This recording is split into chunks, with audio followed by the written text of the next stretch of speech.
आज हम लोग देखते हैं मांग एवं मांग का नियम।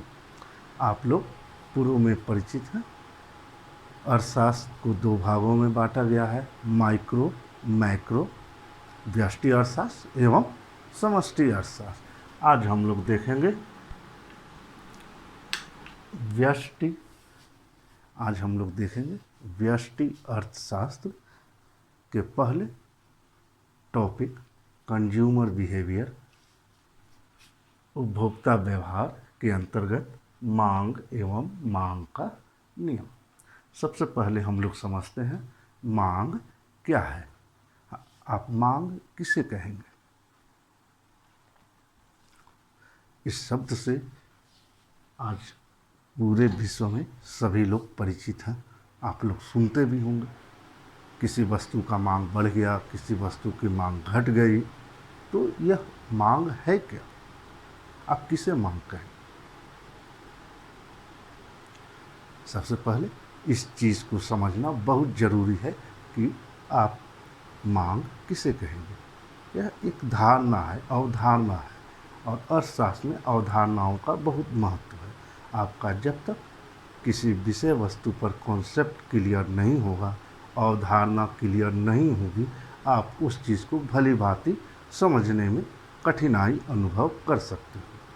इसलिए मेरा प्रयास होगा कि आपकी मूलभूत अवधारणाओं को क्लियर कर सकूं, स्पष्ट कर सकूं, ताकि आप बंधी बंधाई रटंत प्रवृत्ति की ओर अग्रसर न रहें। समझ सके, समझने के बाद आप स्वयं उन सभी अवधारणाओं को स्पष्ट करेंगे, स्वयं से उसको भली भांति विस्तृत रूप में भी अध्ययन करने में सक्षम होंगे, और भविष्य में आपको किन्हीं और की मदद की आवश्यकता शायद न रहे। तो हम लोग देखते हैं सबसे पहले मांग किसे कहते हैं। तो उपभोक्ता व्यवहार के अंतर्गत प्रथम टॉपिक में हम लोग आज अध्ययन करेंगे मांग एवं मांग का नियम। इसके लिए सबसे पहले हम लोग समझते हैं मांग क्या है।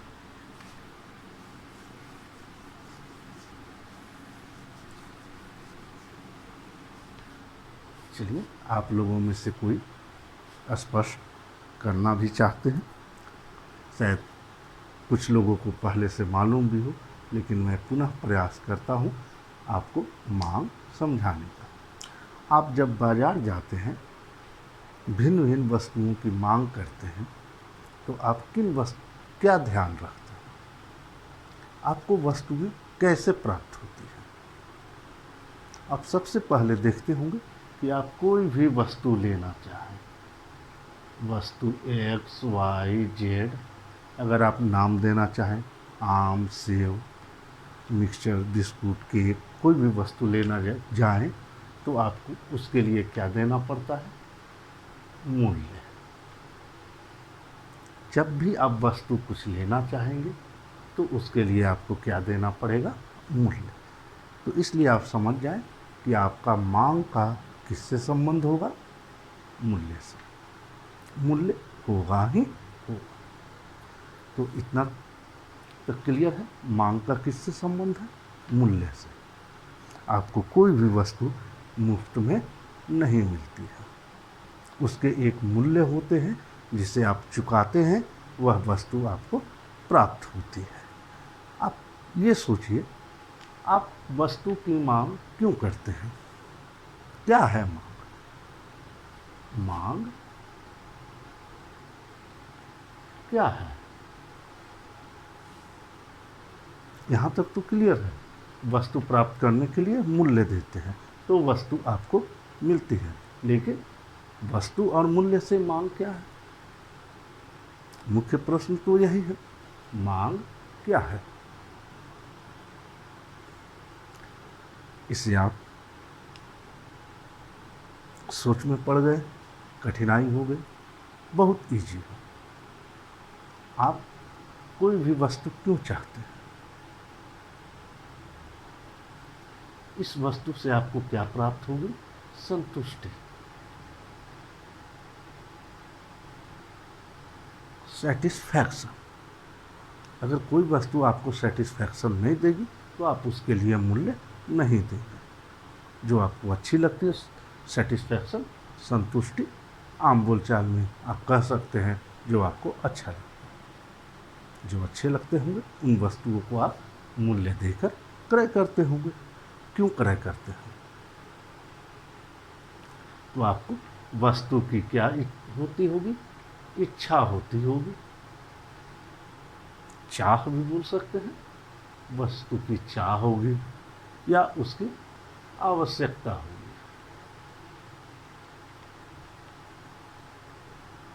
यही चीजें आपकी क्या कहलाती है? मांग कहलाती है। जब आप इन्हीं चीजों को एक सिलसिलेवार ढंग से पर लिखेंगे, वह क्या हो जाएंगे? मांग। तो किसी वस्तु की मांग के लिए क्या होनी चाहिए? सबसे पहली शर्त है इच्छा। कैसी इच्छा? प्रभावपूर्ण इच्छा। प्रभावपूर्ण इच्छा हो या चाह हो या आवश्यकता हो, यह तीनों अलग चीजें नहीं है, तीनों एक ही चीज है जो भिन्न भिन्न नाम है। प्रभावपूर्ण इच्छा हो, चाह हो या आवश्यकता हो। क्या आपको इच्छा होने से वस्तु मिल जाती है? जैसे आप जानते हैं, आपको मूल्य देना होगा। मूल्य आप कैसे देंगे? रुपए या पैसे से। भारत में अगर आप अमेरिका में हैं तो डॉलर से, जो वहाँ की मुद्रा होगी, जिसे अर्थशास्त्र में कहते हैं साधन। पहला प्रभावपूर्ण इच्छा, दूसरा साधन। साधन क्या है? रुपए या पैसे। आपके इच्छा है, आपके पास साधन है, तो क्या वह मांग होगी? नहीं होगी। आपको एक और चीज़, पैसे आपके पॉकेट में है, वस्तु आपके पास आएगी? नहीं आएगी। इसके लिए आपको क्या चाहिए? व्यय। व्यय की तत्परता।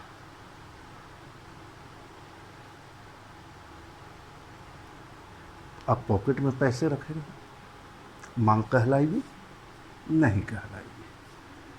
इसलिए वस्तु की मांग कब कहलाएगी? जब आपके पास प्रभावपूर्ण इच्छा हो, चाह या आवश्यकता हो, उस वस्तु की क्रय के लिए आपके पास साधन हो एवं उस साधन को व्यय करने की तत्परता हो। क्या कहलाएगा? मांग। कोई दिक्कत? एक बार मैं इसकी परिभाषा बोल देता हूँ। साधारण बोलचाल की भाषा में किसी वस्तु की इच्छा, चाह या आवश्यकता उस वस्तु की मांग कहलाती है।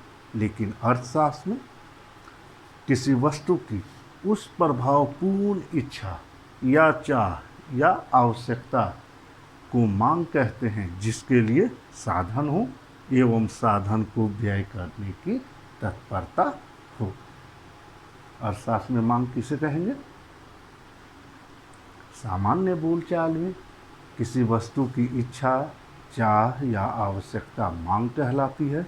लेकिन अर्थशास्त्र में किसी वस्तु की उस प्रभावपूर्ण इच्छा, चाह या आवश्यकता को मांग कहते हैं जिसके लिए साधन हो एवं साधन को व्यय करने की तत्परता। इसे हम एक उदाहरण से बहुत आसानी से समझ सकते हैं। मान लेते हैं एक भिखारी व्यक्ति है। भिखारी व्यक्ति है जो एक वस्तु, कार की इच्छा करता है।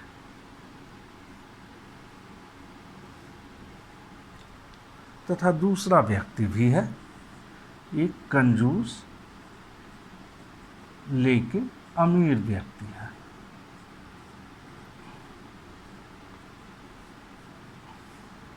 अब हम लोग देखते हैं इन दोनों में किसकी इच्छा। कंजूस व्यक्ति भी कार की इच्छा करता है।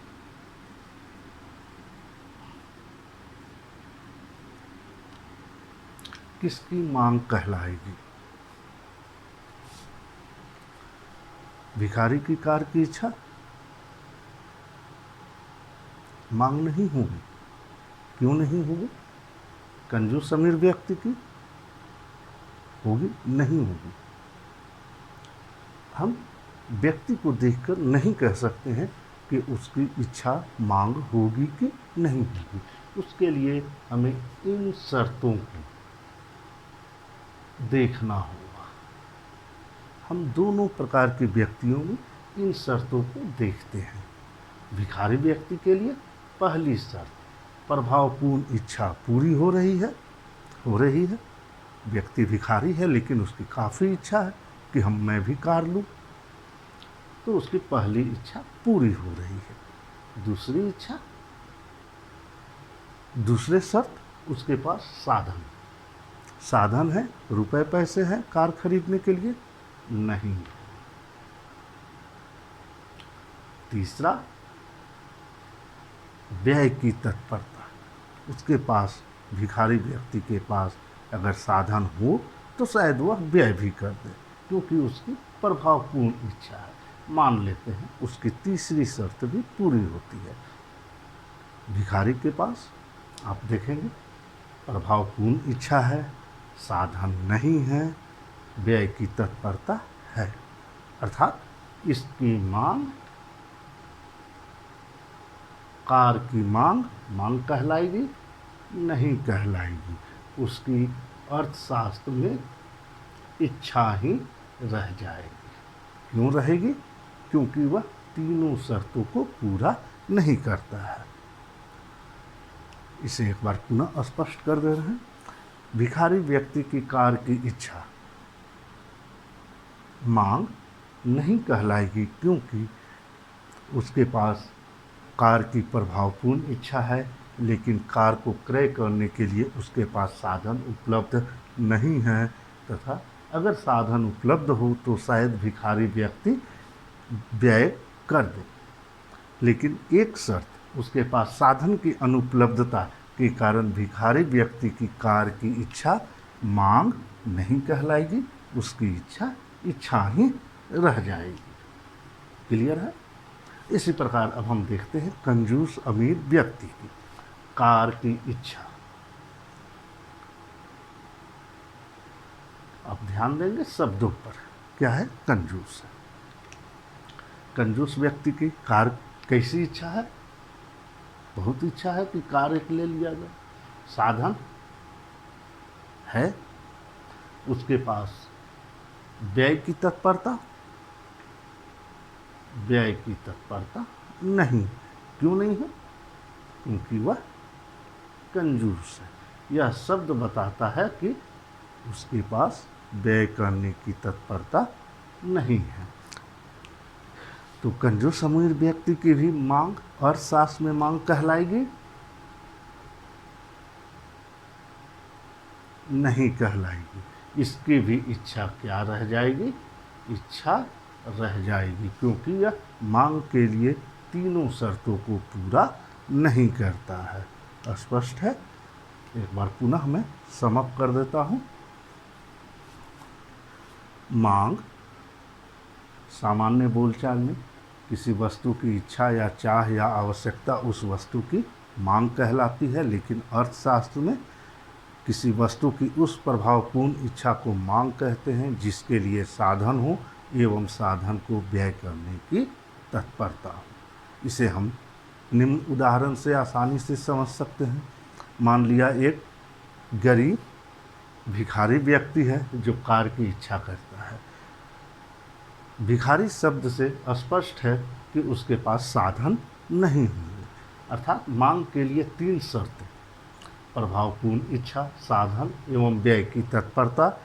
भिखारी के पास दो शर्तें वह पूरी करता है। पहला, उसके पास प्रभावपूर्ण साधन इच्छा है लेकिन उसके पास साधन नहीं है, और वह व्यय करने को तत्पर भी है। साधन की अनुपलब्धता, तीनों शर्तों में एक भी शर्त अगर पूरा न हो तो मांग नहीं कहलाएंगे। इस कारण से भिखारी की इच्छा रह जाएगी, मांग नहीं कहलाएगी। इसी प्रकार कंजूस अमीर व्यक्ति कार की इच्छा करता है, उसकी भी मांग अर्थशास्त्र में मांग नहीं कहलाएगी, इच्छा ही रह जाएगी, क्योंकि वह उसके पास प्रभावपूर्ण इच्छा है, साधन भी है, लेकिन कंजूस शब्द से स्पष्ट होता है कि वह व्यय करने के लिए तत्पर नहीं। इस प्रकार मांग आप किसे कहेंगे, मांग की क्या शर्तें हैं, इसे उदाहरण द्वारा स्पष्ट करने का प्रयास करेंगे। आज हम लोगों ने एक टॉपिक देखा है मांग। अब क्लियर हो गया होगा मांग किसे कहेंगे। 3 शर्तों पर आप उसे किसी भी वस्तु की इच्छा, साधन, व्यय की तत्परता की कसौटी पर कसेंगे। तीनों पूरे होंगे मांग कहलाएगी, नहीं पूरे होंगे मांग नहीं कहलाएगी। धन्यवाद।